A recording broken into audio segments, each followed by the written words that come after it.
vëllezër dhe motra, mos e mendoni ndryshimin e viteve, thjesht si ndryshim numrash, shifrash dhe datash.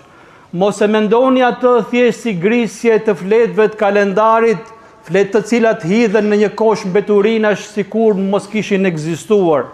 Mos e mendoni atë thjesht argëtim, gëzim dhe shumë zhurmë, shpesh herë pa ditur se pse gëzojmë dhe pse bëjmë kaq shumë zhurmë.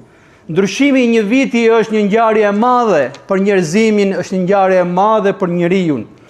Një vit i cili ka ndryshuar nga 2025 në 2026, do të thotë një vit që ka ikur, ka shkuar tek Zoti i gjithësisë me të mira dhe me të këqija tona, do të thotë gjunahet të cilat janë bërë dhe kanë shkuar tek Zoti, do të thotë shumë libra dhe regjistra që janë mbyllur për të mos u hapur më në këtë botë përveç se për të hapur përpara Zotit të gjithësisë.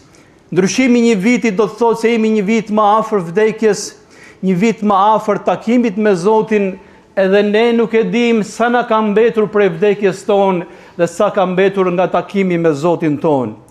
Një vit i cili ka ikur është një dëshmi për ty ose kundra teje. Nëse ke bërë mirë në atë vit, falendero Zotin që të ka mundësuar të bësh mirë, se ky vit do të dëshmoj mirë për ty përpara Zotit ditën e llogarisë. Nëse ke bërë keq në atë vit, mos u qaje dhe mos u anko askund dhe askujt se fajin ta ka vetëm vetja jote.